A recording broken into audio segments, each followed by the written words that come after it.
সৃষ্টির নিদর্শন হিসেবে নির্মিত হয় স্থাপত্য। এতে লেখা থাকে মানব সভ্যতার ইতিহাস। মিশরের পিরামিড, চীনের প্রাচীর বা কম্বোডিয়ার অ্যাঙ্কর ভাট মন্দিরের মতো স্থাপনাগুলো কালের সাক্ষী হয়ে দাঁড়িয়ে আছে রহস্য হয়ে। তেমনই এক নগরী পেট্রা। বর্তমান মধ্যপ্রাচ্যের দেশ জর্ডান। এ এলাকায় প্রথম জনবসতি গড়ে ওঠে প্রায় ৯,০০০ বছর পূর্বে।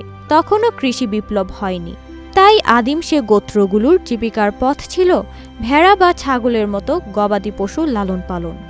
তবে নথিপত্রে প্রথম পেট্রা নামক জনপদের উল্লেখ পাওয়া যায় প্রায় ৩,৫০০ বছর পূর্বে। এরপর প্রায় ২৭০০ বছর আগে নির্মিত পেট্রার উম্মেল বিয়ারা নামক পর্বতের চূড়ায় অ্যাডম নামের এক জনপদের অস্তিত্ব খুঁজে পেয়েছিলেন বিজ্ঞানীরা। অ্যাডোমাইট নামে পরিচিত এই সভ্যতা টিকেছিল কয়েকশো বছর। ধীরে ধীরে এ সভ্যতা শেষে নেভাটিয়ান নামের আরেক সভ্যতার সূচনা হয়। এই নেভাটিয়ানদের বংশধররাই বর্তমানে সৌদি আরব সহ মধ্যপ্রাচ্যের বিভিন্ন দেশে সংখ্যাগরিষ্ঠ হিসেবে বসবাস করছে। এই নেভাটিয়ানরা তখনও যাযাবর হিসেবে জীবন ধারণ করলেও ধীরে ধীরে পশুপালনের পরিবর্তে ব্যবসায় অংশগ্রহণ শুরু করে। ওই সময় ভূমধ্য সাগরের উত্তর প্রান্তে রোমান সাম্রাজ্যগুলোর সাথে ভারত, চীনের মতো দেশগুলোর সাথে বাণিজ্যিক সম্পর্ক বেশ শক্তিশালী হয়। বেদুইন নেভাটিয়ানরা এই ব্যবসায়ী ও তাদের বহরগুলোর জন্য বিশ্রাম এবং প্রতিরক্ষার ব্যবস্থা করতেন। এই পথে পরিবাহিত পণ্যের মধ্যে কর্পূর বা আগরের মতো সুগন্ধি পণ্যের চাহিদা ছিল সবচেয়ে বেশি। রোমান, মিশরীয় এবং খ্রিস্টানদের বিভিন্ন ধর্মীয় অনুষ্ঠানে এসব সুগন্ধি ব্যবহার করা হতো। অচিরেই আরব উপদ্বীপের উত্তর প্রান্তে নিজেদের সাম্রাজ্য প্রতিষ্ঠা করে নেভাটিয়ানরা।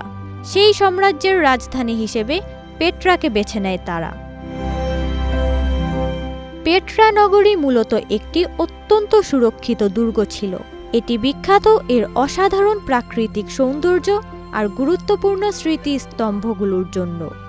এটি তৈরি হয়েছে গুহার মধ্যে, যা কোথাও কোথাও মাত্র ১২ ফুট চওড়া, মাথার ওপরে পাথরের দেয়াল। গুহার পাশেই খাজনেত ফিরাউন নামের মন্দিরটি ফারাওদের ধনভাণ্ডার নামেও পরিচিত। আরও রয়েছে একটি অর্ধগোলাকৃতির নাট্যশালা, যেখানে প্রায় ৩,০০০ দর্শক একসাথে বসতে পারে। পেট্রা নগরী ছিল অত্যন্ত সুরক্ষিত ও অর্থনৈতিকভাবে সমৃদ্ধ। চারধারে উঁচু পাহাড় আর অফুরন্ত ঝর্ণাধারা ছিল এই নিরাপত্তার উৎস। পশ্চিমের গাজা, উত্তরের বসরা ও দামাস্কাস, লোহিত সাগরের পাশের আকুয়াবা ও লিউস এবং মরুভূমির উপর দিয়ে পারস্য উপসাগরে যাওয়ার প্রধান সব বাণিজ্যিক পথগুলোকে নিয়ন্ত্রণ করত পেট্রা। রোমান শাসনের সময় সমুদ্রকেন্দ্রিক বাণিজ্য পুরো দমে শুরু হলেও পেট্রা দ্রুত ধ্বংস হতে থাকে। পরবর্তীকালে প্রতিদ্বন্দ্বী শহর পামিরা পেট্রার অধিকাংশ বাণিজ্যই দখল করে নিলে তখন পেট্রার গুরুত্ব কমে যায়। ৩৬৩ সালে এক ভূমিকম্প ধ্বংস করে দেয় এর দালানগুলো, নষ্ট করে দেয় এর পানি সঞ্চালন ব্যবস্থাকে। মধ্যযুগে পেট্রার ধ্বংসাবশেষ আগ্রহের কেন্দ্রবিন্দুতে পরিণত হয়। ত্রয়োদশ শতকের দিকে পেট্রা দেখতে যান মিশরের সুলতান বাইবার্স। সুইস পরিব্রাজক জোহান লুডিক বুরখার্দাত ১৮১২ সালে এ শহরের উল্লেখ করেন। কবিদের ভাষায় এ rose red city half as old as time ডাকা হয়।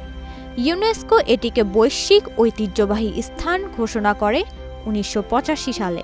পেট্রাকে বলা হয় one of the most precious cultural properties of man's cultural heritage. Petra সংস্কৃতি, সম্পদ আর ক্ষমতায় একসময় যে কত সমৃদ্ধ ছিল তা প্রমাণ করতে পেট্রার ধ্বংসাবশেষই যথেষ্ট। নওরিন নাওয়ার, প্রবাস খবর।